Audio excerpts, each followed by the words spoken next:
Welcome back to ಸಂಪಾದಪಿ ಮಾತುಗಳು. ನಾನು ನಿಮ್ಮ ಪ್ರೀತಿ ಇವತ್ತೊಂದು ಕಾಮನ್ ಟಾಪಿಕ್ ಬಗ್ಗೆ ನಾಲ್ಕು ಮಾತು. ಹೆಣ್ಮಕ್ಳ ಕಂಡೀಷನ್ನು ಗಂಡು ಮಕ್ಳುಗಳೇ ಪಜೀತಿ. ಮುಂಚೆ ಎಲ್ಲ ಗಂಡು ಹುಟ್ಟಿದ್ರೆ ಅನ್ನೋರು ವಂಶದ ಕುಡಿ ಹುಟ್ಟದ ಅಂತ ಹೇಳಿ, ಅದ ಹೆಣ್ಣು ಹುಟ್ಟಿದ್ರೆ ಅಯ್ಯೋ ಪಾಪ ಅನ್ನೋರು. ಆದ್ರೆ ಇವಾಗ ನೋಡ್ರಿ, ಹುಡುಗರಿಗೆ ಹುಡುಗಿ ಹುಡ್ಕೊಳ್ಳೋದು ದೊಡ್ಡ ಕಷ್ಟ ಆಗ್ಬಿಟ್ಟದ. ಹಿಂಗೆ ಕೇಳ್ತೀರ, ನಮ್ಮ ಹುಡುಗಿರ್ ಲಿಸ್ಟ್ ಒಂದಾ ಎರಡ ಒಂದು ದೊಡ್ಡ ಫುಲ್ ಲಿಸ್ಟ್ ಇರತ್ತ. ಹುಡುಗ ಚಲೋ ಇರಬೇಕು, ಚಲೋ ಜಾಬ್ ಮಾಡಬೇಕು, ಸ್ವಂತ ಮನೆ ಇರಬೇಕು, ಹೊಲ ಇರಬೇಕು, ಆಮೇಲೆ ಮನೆ ಕೆಲಸದಲ್ಲೆಲ್ಲ ಶೇರ್ ಮಾಡಬೇಕು, ಆಮೇಲೆ ವೀಕೆಂಡ್ ಬಂದಂತೂ ಮುಗ್ದ ಹೋಯ್ತು, ಶಪ್ಪು, ಕ್ಲೀನರು, ಡ್ರೈವರು, ಕೊಂಬು ಆಲ್ ಇನ್ ಒನ್ ಬೇಕಂತ ಹುಡುಗಿರ್ ಕಂಡೀಷನ್ಸ್ ಇರ್ತಾವ. ಇದನ್ನೆಲ್ಲ ಹುಡುಗರು ಕೇಳಿ ಅವ್ರಿಗೆಲ್ಲ ಅನ್ಸುತ್ತ, ಅಲ್ಲ ನಾನೇನು ಜಾಬ್ ಇಂಟರ್ವ್ಯೂ ಬಂದಿನ ಅಥವಾ ಮದ್ವೆ ಹುಡುಗಿ ನೋಡ್ಲಿಕ್ಕೆ ಬಂದಿನ ಅಂತ ಅವ್ರಿಗೆ ಅನ್ಸುತ್ತ. ಇವಾಗ ಹುಡುಗಿರು ತುಂಬಾ ಕಂಡೀಷನ್ಸ್ ಎಲ್ಲ ಹಾಕ್ತಾರ, ನಾವು ನೋಡೇ ಇದೀವಿ. ಒಂದು ಹುಡುಗಿ ಏನಾದ್ರು ಕೇಳ್ತಿರ್ಬೇಕಾದ್ರೆ ಹೊಲ ಇರ್ಬೇಕಂತಾಳ, ಅದ್ರ ಹೊಲ ಕೆಲಸ ಮಾಡಕ್ ರೆಡಿ ಇರಲ್ಲ. ಸ್ವಂತ ಮನೆ ಬೇಕು ಅಂತ ಹೇಳ್ತಾರ, ಆ ಮನೆ ರೆಸ್ಪಾನ್ಸಿಬಿಲಿಟಿ ಶೇರ್ ಮಾಡ್ತೀರಾ ಅಂತ ಕೇಳ್ತಾರ.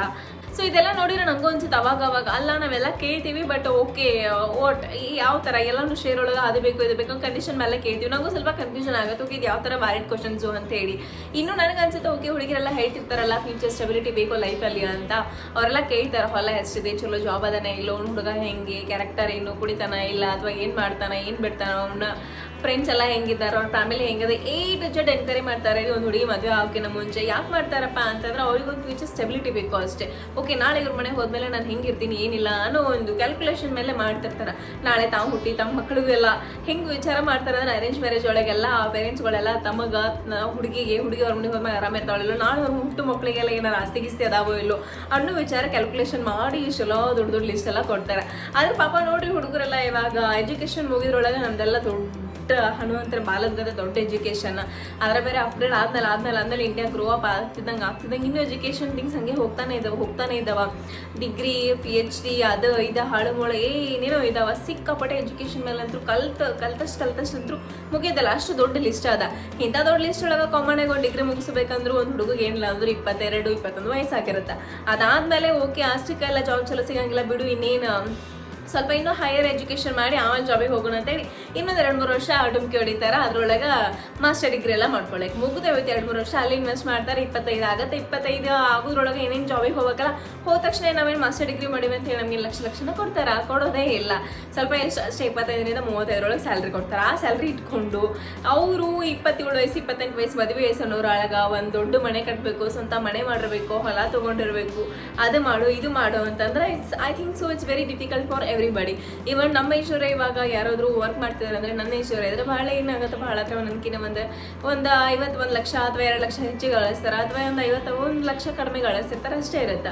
ಸೊ ನಮ್ಮ ಏಜ್ ಏನಿರುತ್ತೆ ಆ ಏಜ್ ತಕ್ಕಂಗೆ ನಾವು okay fine he is doing better ಅಂತ ಅನ್ಕೋಬೇಕಾಗತ್ತೆ. ಸೊ ಇದರಲ್ಲಿ ಹುಡುಗಿರು ತಪ್ಪಿಲ್ಲ, ಅವ್ರೇನು ಗ್ರೀಡಿನೂ ಅಲ್ಲ, ಲೈಕ್ ಅದೇ looking for the future stability ಅಂತ ಹೇಳಿ.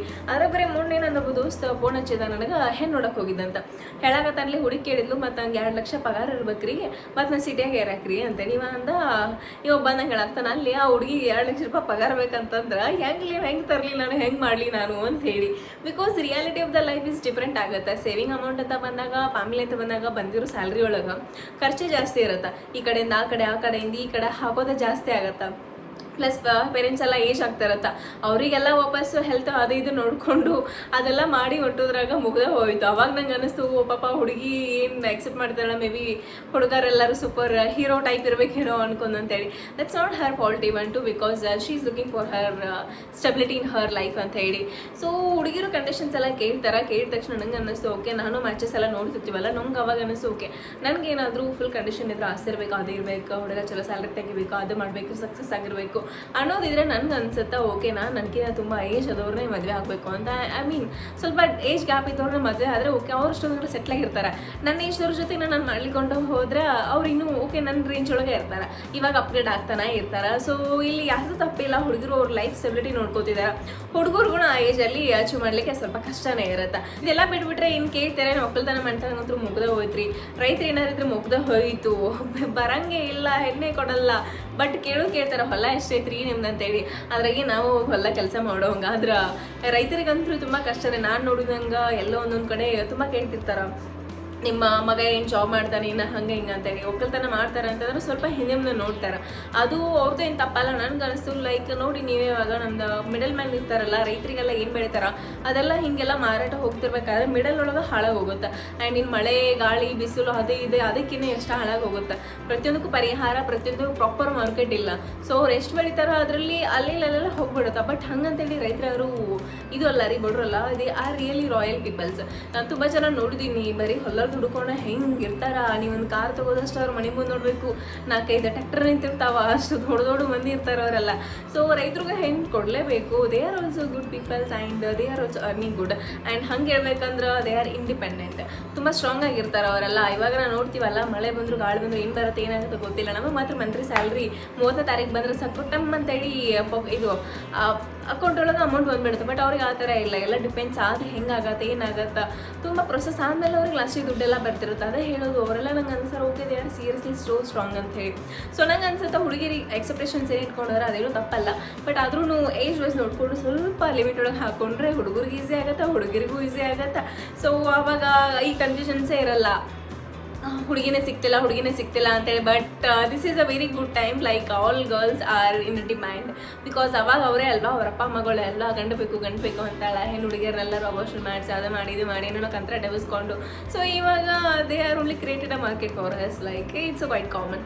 So we are in the demand, we can say that. But we should be in a certain limit, like we have to think okay what is the person instead of going behind the money. ಯಾವಾಗಲೂ ದುಡ್ಡು ಆಸ್ತಿ ಇಷ್ಟ ಅಂದ್ರೆ ನೋಡೋಕೆ ನಾವು ಒಂದು ಸರಿ ನೋಡಿದ್ರೆ ಚೆನ್ನಾಗಿರುತ್ತೆ. ಓಕೆ ಹುಡುಗ ಇನ್ನು okay he is capable of taking care of me, ಅವ್ರು ಯಾರು ನೋಡ್ಕೊಳಲ್ವಾ ಅಂತ ವಿಚಾರ ಮಾಡಿದರೆ ಆವಾಗ ಈ ಪ್ರಾಬ್ಲಮೇ ಇರಲ್ಲ. ಹೆಣ್ಣು ಸಿಗುವಲ್ಕಲಿ ಅನ್ನೋ ಮಾತೇ ಬರಲ್ಲ, ಎಲ್ಲ ಆರಾಮಾಗಿ ಚಿಲ್ಲಾಗಿ ಹೋಗ್ತಾನೆ ಇರುತ್ತೆ. ಸೊ ಮತ್ತೆ ನಾಳೆ ಇದೇ ಟೈಮಿಗೆ ಸಿಗ್ತೀನಿ. ಅಲ್ಲಿವರೆಗೂ ಶುಭರಾತ್ರಿ, ಗುಡ್ ನೈಟ್, ಬಾಯ್ ಬಾಯ್.